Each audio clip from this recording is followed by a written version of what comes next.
Hello guys, welcome to the video. Today we are going to look into the horror of room number 1046, and let's name this Ronald Owen and the horror in the room 1046. In Kansas City, Missouri, on the afternoon of January 2nd of 1935, a man walked into the hotel president and asked for a room several floors up. He carried no luggage.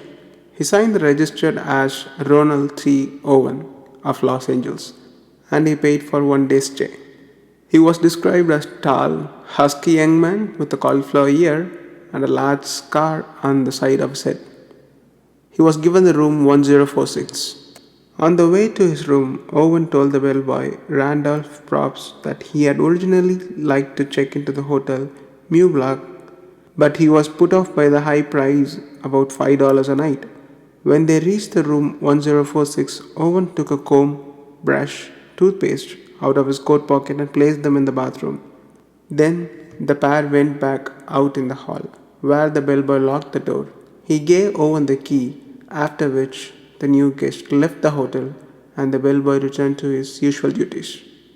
Later that day, a maid went to clean 1046. Owen was inside. He allowed her in, telling her to leave the door unlocked as he was shortly expecting a friend. She noticed that the shades were tightly drawn, with only one small lamp to provide the illumination.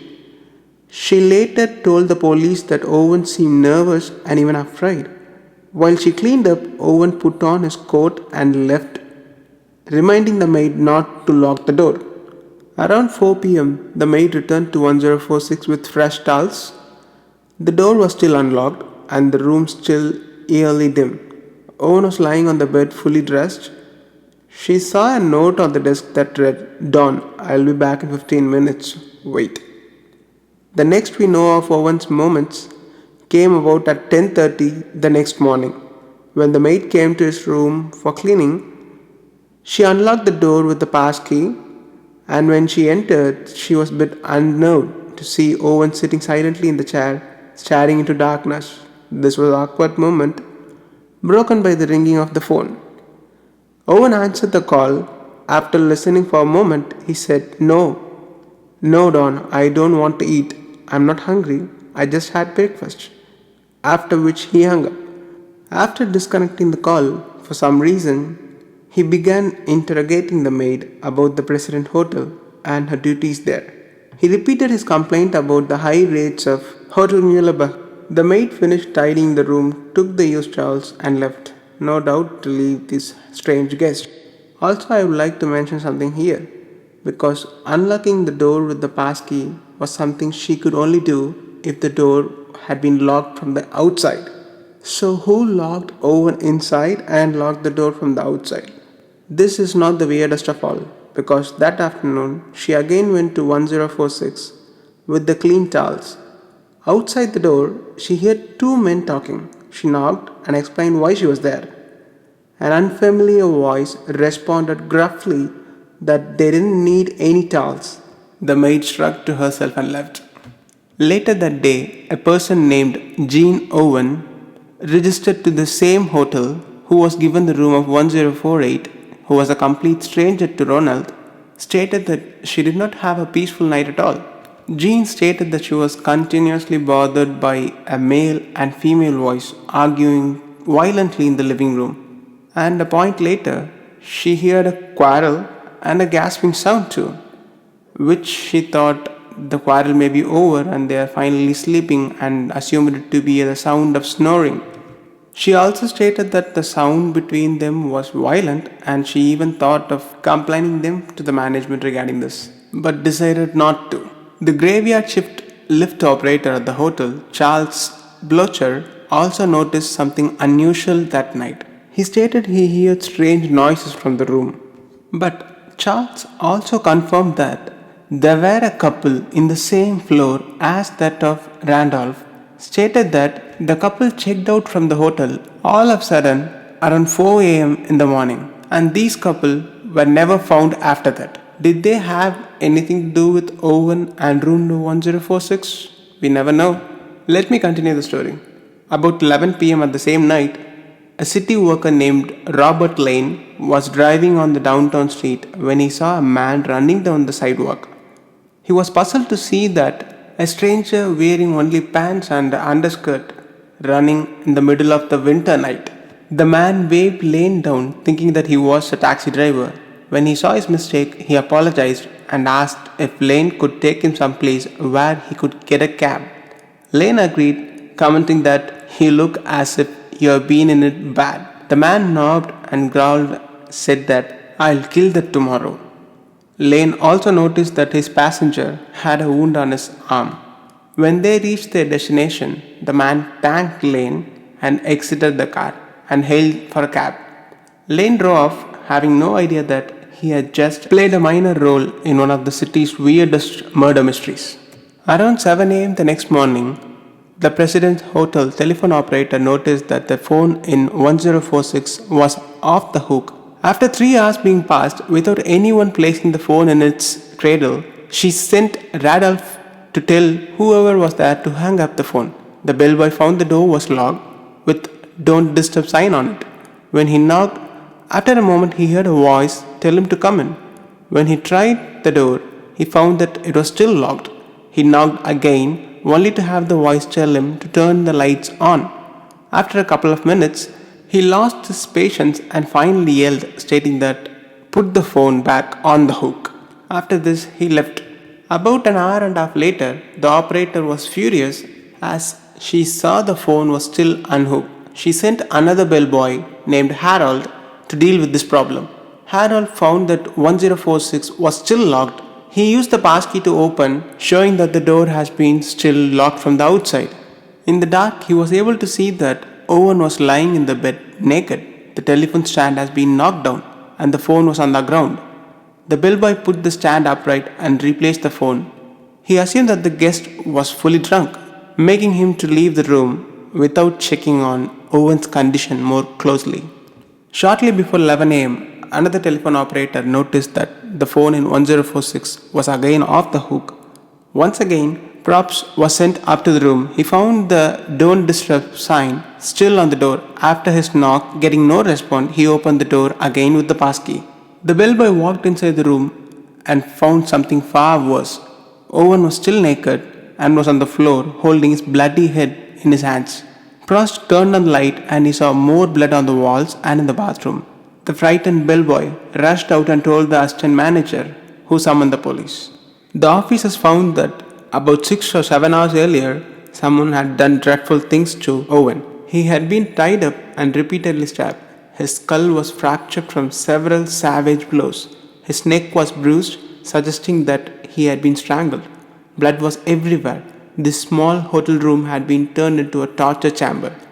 When questioned about what happened, Owen semi-consciously said that I fell against the bathtub. Surprise officers did a search and found more strangeness in the room. There was not a single stitch of clothing anywhere in 1046. Where did his clothes go? Not only that, even the room's standard soap, shampoo, and towels were also gone. All they found were just a label of a necktie, an unsmoked cigarette, 4 bloody footprints under the lampshade, and also they found a hairpin. There was also no sign of cords, which must have been used to bind Owen, and also the weapon used to stab was also not found at all. The lift operator and another hotel employee reported that they have seen a man and a woman leave the hotel in a hurry several hours before Owen was found. Confused detectives gives only one word, I quote, someone else is mixed up in this. While Owen was being rushed to the hospital, he fell into coma. He died later that night. Things get more weird from here. Investigators quickly realized that this was no ordinary murder because Los Angeles police found no records of any Ronald T. Owen, which led to the assumption that the victim has been using a pseudonym. Also, an unknown woman phoned police the night of Owen's death saying that she thought that the dead man lived in Clinton, Missouri. Owen's body was taken to the funeral home where it was publicly displayed in the hope that someone could recognize him. Among the visitors of Robert Lane, who identified him as a peculiar man he had seen the night of January 3, Surprisingly, several other bartenders testified that seeing a man matching Owen's description in the company of two women. Police also discovered that the night before Owen registered at the President Hotel, a man matching his description had been briefly stayed at Hotel Mullebach under the name Eugene K. Scott of Los Angeles. Unsurprisingly, no trace of anyone by that name could also be found either. Earlier, Owen or Scott had stayed at another Kansas City hotel, the St. Regis, in the company of a man who was never identified. So, it is one person staying in three different hotels under three different aliases was found to be with two women in a bar and in the company of a man who was never identified. Also, the police were having no luck in tracing out the man named Don who Owen was stalking during his stay in Presidency. You know what? Let's leave Owen for a second. Who is Don here? Was he the man with the lady? Or was he the man who tried to kill Owen? Or was he the man that Don mentioned the taxi driver that he wanted to kill? Or is Don the person who accompanied Owen in the stay during his time in Hotel Regis? Like a popular saying, all these excellent questions are fated never to be answered. The story has not reached to its end still, because 9 days after Owen died, a wrestling promoter named Tony identified the dead man as someone who had visited him several weeks earlier to sign up for wrestling matches. Tony said the man gave his name as Cecil Werner, all of this being established that Roland was a very peculiar man. Even after getting all these statements, police had hard time finding out even what his name or his real identity was. Then how would they find the name of his killer? Lastly, police placed a theory based on the woman's hairpin that they found on his room, along with Jean, who stated that there were angry male and female voices that were heard in his room, stated that it is a murder stemmed from a love triangle. But even that theory was not accepted by the police themselves. Finally, the police started to write off his death as one of the unsolved mysteries, and by the March, preparations are made to bury our John Doe in an unmarked grave. However, before Owen could be brought to the city's Porterfield, the head of funerals home, who was in charge of the body, received an anonymous phone call. The man asked the burial to be delayed until a money could be sent to achieve a decent funeral. The caller also claimed that Roland T. Owen was the dead man's real name and he has been engaged to the caller's sister. The funeral director said that the mysterious benefactor told him that Owen just got into a jam. He also added that police are on a wrong track. Shortly afterwards, the cash arrived via special delivery mail, again anonymously, and Owen was finally buried in Memorial Park Cemetery. No one attended the funeral other than a handful of detectives. More money was sent with equal mysteriousness to a local florist to pay for a bouquet of roses for the grave. It was accompanied by a card to be placed within the flowers and it read, "Love Forever, Louis." Now the police were like, who the hell is this Louis? Owen's case drifted into obscurity until 1936 when a woman named Eleanor learned from an account of murder given in the magazine American Weekly. She thought the description of the given Owen matched that of her missing brother, Artemis, and Eleanor had not seen him since he left his home in Birmingham during the April of 1934, stating to see the country. The last his mother Ruby had heard from him were 3 brief typewritten letters. The first of these notes arrived in the spring of 1935, several months after Owen died. Eleanor later said that she was surprised of these letters from the start, as her brother doesn't know how to type. And the last letter said that he was sailing Europe several months after the last letter. She also received a phone call from a man named Jordan. Jordan said that Armitage saved his life in Egypt, and he also told that Armitage have married a wealthy Cairo woman. When Mrs. Eleanor was shown a photo of Owen, she immediately recognized that it was the missing relative. Yes, this story is completely full of mystery. The dead man had been finally identified, but justice for his brutal death, however, remained hopeless. Because this is one of those irritating unsolved mysteries that is nothing but a bunch of questions left in a hopeless tangled mess. Why was Armitage using false names, and what was he doing in Kansas City? Who killed him and why? Who was Louis that sent a card in the funeral? And who was the person named Jordan who called the relative Eleanor? Who sent the money for Armitage's funeral? Who wrote those letters to Ruby? What in God's name happened in room 1046? It's almost certain we'll never know. The investigation into Armitage's death was briefly reopened in 1937 after detectives noted similarities between his murder and the slaying of a young man in New York. But this also went nowhere. The case has remained in cold obscurity ever since, except for one strange incident that happened 10 years ago.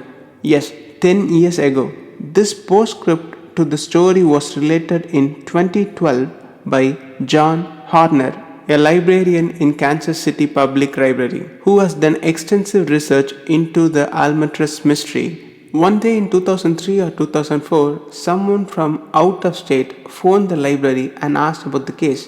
This caller, who did not give his or her name, said that they had recently gone through the belongings of someone who recently died. Among these belongings was a box containing old newspaper clippings about the murder. This caller mentioned that this box also contained something which had been mentioned in the newspaper reports. The caller would not say what this something was. When John asked more questions, the caller hangs up. So, who is this guy? Comes from Birmingham, in Kansas City, in 3 different hotels under 3 different names, and his funeral is paid by someone, and a woman sends a card for his funeral. After a year of his death, letters have been sent to his relatives. A person named Jordan calls to his mom and sister. 1 year later from the murder, the case is again reopened due to a similar murder in New York. Was he really married to a wealthy woman in Cairo? Who called the librarian in 2003 or 2004? What was the something that the person spoke to the librarian in his call? This is one hell of a mystery. And according to me, it is never gonna be solved. Hope you guys enjoyed. Cheers.